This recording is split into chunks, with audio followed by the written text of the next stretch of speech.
Hey Moon lovers, welcome to another episode of All Things Moon, Lunar Wisdom for Everyday Life with myself, Kelly Jones. And we are coming into September. It's the last day of August, the 31st. It's a Saturday. And tomorrow, Sunday, will be the 1st of September. And we're fully into Virgo season now. And on Tuesday here in the UK, early hours of the morning, will be a new moon. So we're basically in that dark moon phase where it's a time for resting, going inwards. And tomorrow I might just do that. It takes a little bit of time to go inwards.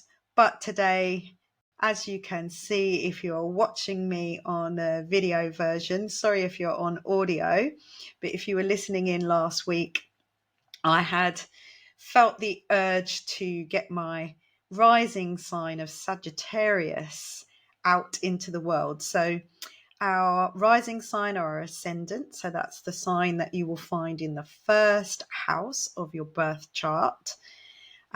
My sign is Sagittarius, which is a fire sign. And as we've had these last few moments of Mercury being retrograde in Leo, the sign of Leo, which is all about self and being out in the world, shining, being on the stage, and, just showing who you really are to the world. I had decided that I wanted to change my hair from blonde, which it's been for a long time, and I was feeling a little stale, a little stagnant, and I really fancied going flame red. I'd seen this copper colour, and I'd given this picture that I'd seen to my best friend Jackie, who I told you before is doing an AI branding course at the moment, and she had done a little AI mock-up and blended my face into this photograph to see if that colour would suit me. And I went and sat in the hairdressers last week for about 4 hours, and it just didn't go right. And even though the colour that I had, if you saw last week, was absolutely lovely, I was a little bit torn about actually changing it because it really suited me and it did me a favour. It kind of took some years off of me, and but I went to a lovely little festival in the woods last week with my teenage nieces. They absolutely loved it. We had a brilliant time, and it was called the Healing Collective at the Healing Woods. And when I got there, I literally knew more people there than I didn't know. And can you believe it? Only one person out of all of those people that I knew mentioned to me, have you changed your hair colour? So it was nice to know that the colour obviously suited me because it looked natural, but natural just wasn't what I was feeling. I felt like going for something a little wild. And if you're watching now, as you can see, I've been back in the hairdressers this morning, and I actually went and bought a colour from Bleach London. I'm not sponsored by them or anything. I'm just they're the colour that I like to use because they're vegan and good ethics and stuff. And bought my own colour, and they managed to squeeze me in with a different hairdresser to my normal one. She couldn't fit me in, so I was a little bit nervous because it was a different hairdresser, but she totally got it. She listened to what I wanted, and this is the result, and I am feeling great. And it's amazing how just a little tweak here and there, with your hair or with your clothes or whatever you want to do to be authentically you, even if this isn't my natural colour. Being that I used to be on stage in theatre, I love to wear different costumes, and I get really kind of a bit depressed and down if I get bored. If everything stays the same, it's really not good for my soul. My soul craves change and variety and a little bit of show, I suppose. And that ties in really nicely to this new moon that we've got coming up on Monday, if you're, I think, in American time, and Tuesday here in the UK. I'll be holding an online moon ceremony, new moon ceremony, on Tuesday evening. That's Tuesday the 3rd UK time. So I will leave the links somewhere here for, depending on where you're listening, you will be able to find the links to book onto that if you'd love to join and see what goes on at a moon ceremony. So it's just a more in-depth look at what I'll be talking about today. So this, I just kind of briefly go over things, and that we go more in depth and we look at how it can be playing out for you yourself in your world, not just in the collective world. And as you know, I like to share what's going on in my world to help to make sense of the energies and the planetary aspects and what the current moon phase is wanting us to know and guiding us to do. So the Virgo moon, it's going to bring the spotlight to how we treat our temple, our physical body, and the importance of, integrating, being mindful of how we treat ourselves in our daily lives, and how we approach our work in the world, what we do in the world, from the perspective of being of service, not in service, not being in servitude, but how we serve the world by being more ourselves and how we look after ourselves. So, me wanting to have a little change and treat myself to a new do is part of that Virgo looking after my own temple. And I have managed to get on my yoga mat a lot this week. And if anyone's seen my social media, some of my yoga photos with my lovely cat, Indy, who I feel like I'm actually matching my cats a little bit now with my hair. So I'm just going to have a bit of my coffee.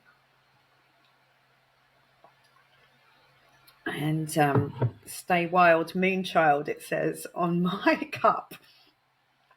So I am living that out today. So how we, more by being ourselves and how we treat ourselves and how we can be of service to the greater good out there in whatever it is that we do. Doesn't matter what kind of work it is, it's us being us, our individual selves. And we've got lots of things coming up in the planets to really shove us along into that.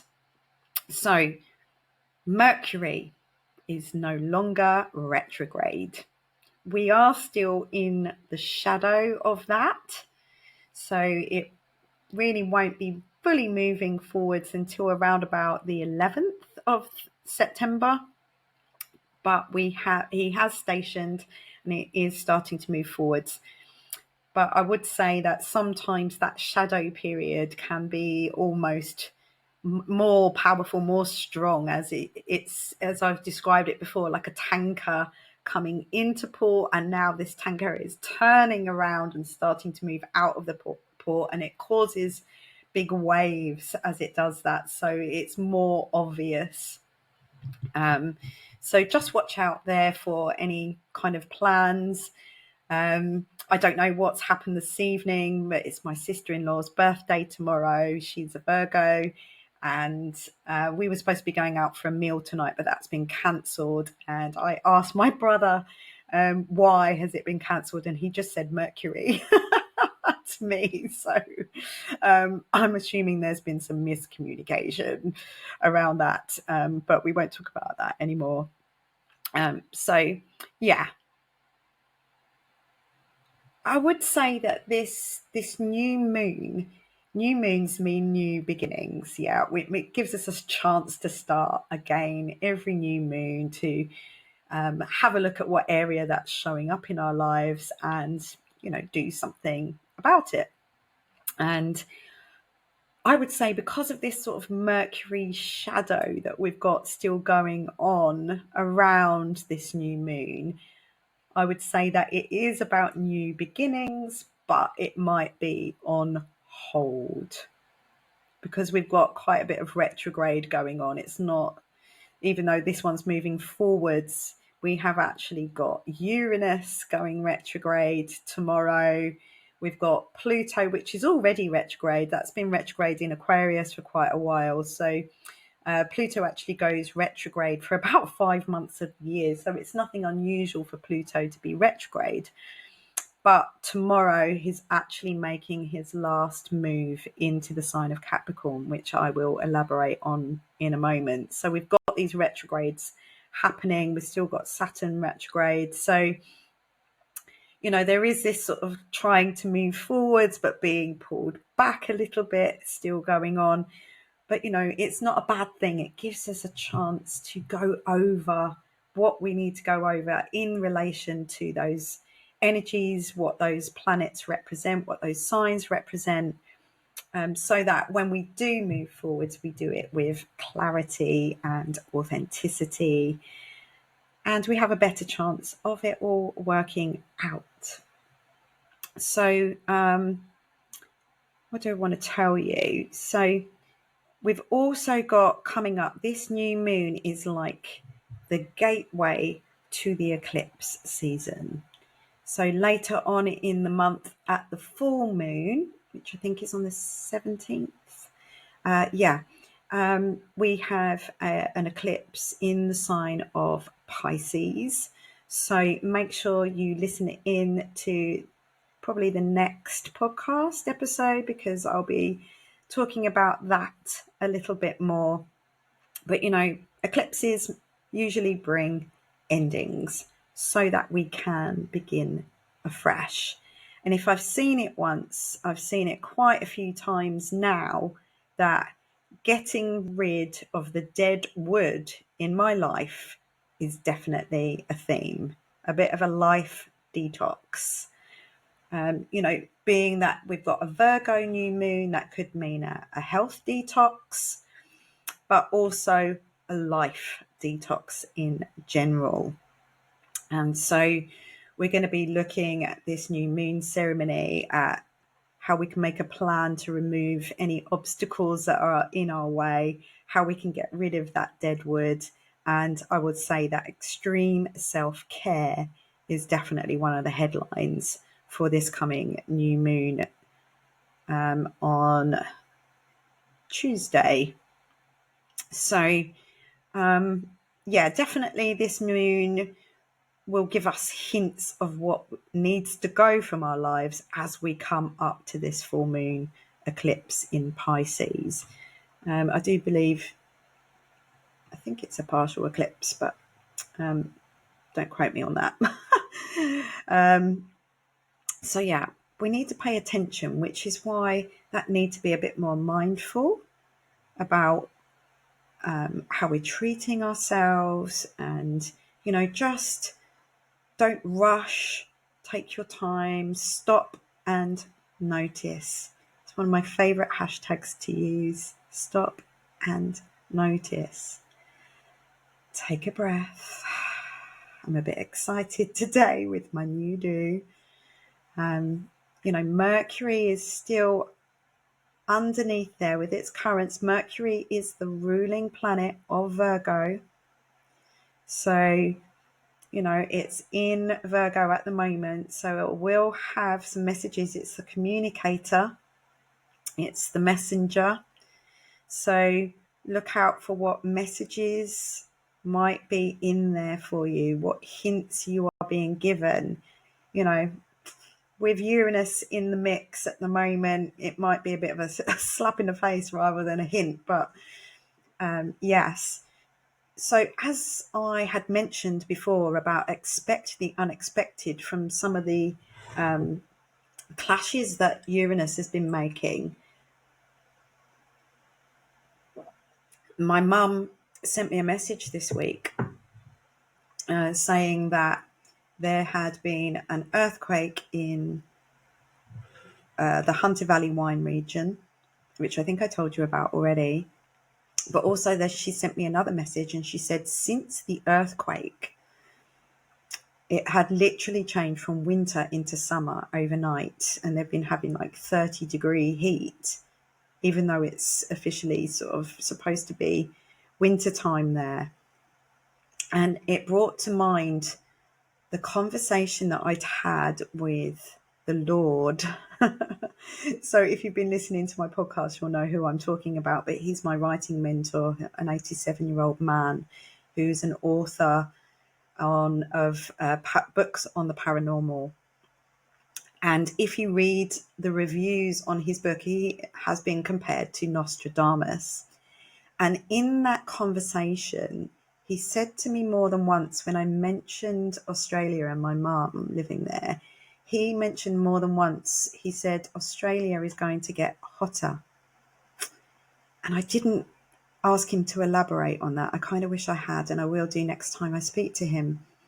But it played on my mind a little bit afterwards, and that message from my mum brought that thought back to mind. So, we do get messages, and we're never sure how they come, but it's worth taking note so that, if it does start to get hotter there, we won't be so shocked or believe a narrative that, that Neptune illusion might be casting. So what else can I tell you about? So pay attention to your intuition. So, going inwards for this dark moon just before the new moon over this weekend, sitting, stopping and noticing how we feel. The girl that did my hair next door at Headhunters Hairdressers, I said I'd give them a shout out because I've been in there for so many hours over the past 2 weekends, and both hairdressers been fantastic. And, they really do a good job in there. And the hairdresser that I was with today, she's a Pisces, and she was talking about how she feels stuff in her body.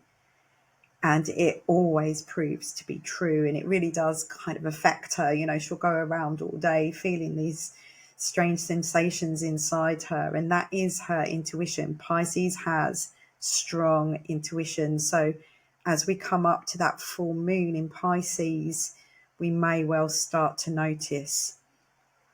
But if we get too busy and we don't take care of ourselves and take note of ourselves, then we might miss those little niggles. We mustn't ignore the niggles.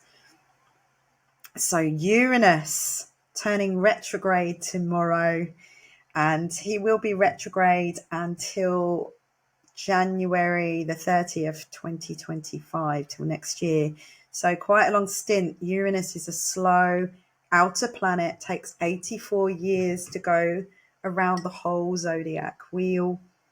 So, he has been in the sign of Taurus since 2018 and will be in that sign until April 2026, I believe. Just having a sip of my coffee there. So he is the rebel planet, and I have gone with the whole Uranus thing at the moment and gone a bit rebel with my hair. And Uranus has been toing and froing in Taurus for, where it's going to be like around about 7 years that it's going to be residing in there. And that means that he's gone retrograde quite a few times, but obviously the degrees at which he goes retrograde will be different. And those degrees and which planets are in aspect to that planet of Uranus at the time will make a difference to what is going to be playing out in the world, on the world stage. But also for us personally, we need to look at our birth charts to see where about that is showing up. But Uranus is all about radical change.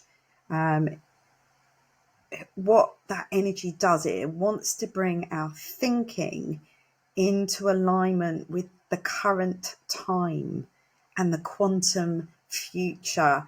he definitely doesn't want us to be in the Saturnian past. And I've showed you before, but my planetary gongs behind me, that's Tom's, which is Saturn, and this is mine, which is Uranus. And when we chose these, we chose them because we liked the sound of them and the frequency, but we didn't really understand that much about how that would be playing out in the world until we read into it, and we were like, wow. And they actually reflect our personalities as well. So the key with this Uranus retrograde is to have an open mind. And, you know, what he's challenging us to do is to open up to what is changing and not resist it.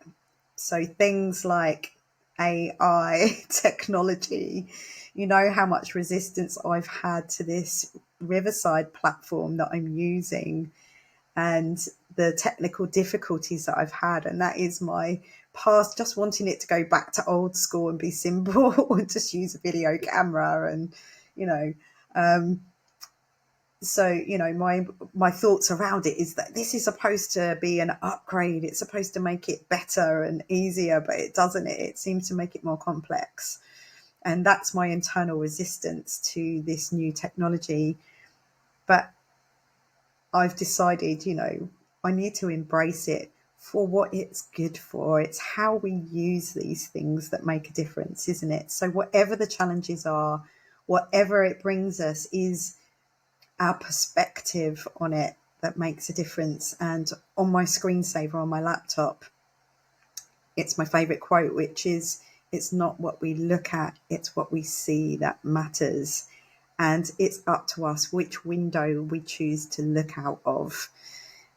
And I have to remind myself of that sometimes when, you know, all I'm seeing is what I don't want. So it's, where is what I want? How can I see more of that? How can I focus on that? So yesterday I sat with my gratitude diary and just sat and, you know, just rambled lots and lots of gratitude to bring my focus to what is good, what I have got, how lucky I am. And, you know, take that focus away from, you know, what I don't want and what I'm not getting and that kind of stuff. And I've got to say that it doesn't take much to shift that energy to get some kind of evidence and sign that things are changing, that if you do the work, then things will come along. Uranus being in Taurus, Taurus is a fixed sign, doesn't like change at all, Taurus. Taurus represents all things earth, material, possessions, money, food, values, how we value ourselves, our self-worth, what things are worth. It's ruled by Venus. So beautiful things, how we value our planet. This is where Uranus is urging us to change. It's wanting us, with Pluto moving back into Capricorn, it's going to be the end of all this distraction that's been caused by greed. And we really will see, you know, the next few months until November time, Pluto going retrograde. That's tomorrow as well. This is all happening at the same time. And it can feel quite, oh my gosh, you know, what is going on? It can feel like all of that is getting worse. But as Pam Gregory, astrologer, says, yes, it will feel like some things are happening again, but they are hollow. You know, it is being broken down like old wood. When you pick up a piece of old wood and it just snaps, that is the energy of this last stint in Capricorn for Pluto. Uranus is the secondary ruler of Aquarius. So we've got Pluto going back into Capricorn, and then come November, it'll be moving back into Aquarius for the next 20 years. Uranus is going retrograde in Taurus, so bringing us some of that Aquarian, you know, don't hang on to the past. We need to make this change, but we'll make it in the way that it in an earthy way, you know, methodically, slowly, doing it so that it's comfortable to us and not uncomfortable. You know, what we want to do as individuals is be authentic. We don't have to conform. You know, you can rock your own style and think your own thoughts. That's what Uranus wants to bring us. And so we don't want to, we feel like the world's changing too fast, but we can do it at our pace if we don't get too caught up in that external stuff. Don't let it overwhelm you. Stop and notice. Take a breath. And don't panic. Do it with calm and ease. You know, please do contact me if you've got anything going on, so that we can look at ways of working on it so that it works better for you. There's always a better way. And Strala Yoga, on my favourite Strala Yoga playlist, one of the tunes that Tara Stiles likes to use all the time is I Believe in a Better Way. And it's one of my greatest memories of my Strala Yoga training in New York, just a magical moment in time where we were all flowing in unison together, but all doing our own thing. It was Uranus. We were all practicing how we wanted to practice, so it felt good to us, but I videoed it, and it was amazing how we were all doing something different, but we were all in the same flow together to that tune, I Believe in a Better Way. What else can I tell you? You know, just remember that Pluto is plutocracy. In the sign of Capricorn, that means being from the top down. It's about corruption. It shows us corruption and dictators and tyrants and villains. But ultimately, it's about power and power struggles. I see this as the last shot at the OK Corral. Capricorn is about business, democracy, governments, manufacturers, officials, corporations, all that kind of stuff. So that's where we're going to see that, you know, destruction of those old orders to allow that new, more humanitarian, Aquarian community, circular way of being and doing things to come in over the next 20 years or so. So don't panic. We have time. Just when it feels like it's really getting bad, that's when, you know, the light comes in, cracks us open. Something to ponder in our journals with this Pluto in Capricorn is something like, you know, where do power struggles show up for me? Who is in charge around here? Maybe sit with your journal for a moment, go inwards for that dark moon time and have a little reflection on what that means to you. And, you know, if you know what your rising sign is, you'll be able to look that up, see what area of life that is showing up for you. I really do feel like one of my other favourite quotes is from the movie Lock, Stock and Two Smoking Barrels. Will everyone just stop getting shot? I feel like collectively we're all coming to that conclusion at the moment. Doesn't matter what your beliefs are, what party you support, what religion what just everyone is just like, well, everyone just stop now. Doesn't matter what our differences are. We need a better way of doing things. And I really feel like that's coming. You know, Pluto it rules our unconscious. It's very Scorpio, that deep buried stuff. So it's probably going to help you to see that as well, especially around issues of power, empowerment, other thing to tell you is that Mars is entering Cancer this month, and it's going to be in the sign of Cancer for around 6 months. Obviously, it will move into Leo and then retrograde back into Cancer, but we've got a good 6 months of Mars in Cancer. Mars is not very at home in the sign of Cancer, so I have Mars in Cancer in my birth chart, so I literally have the red planet in the sign of Cancer with my red hair.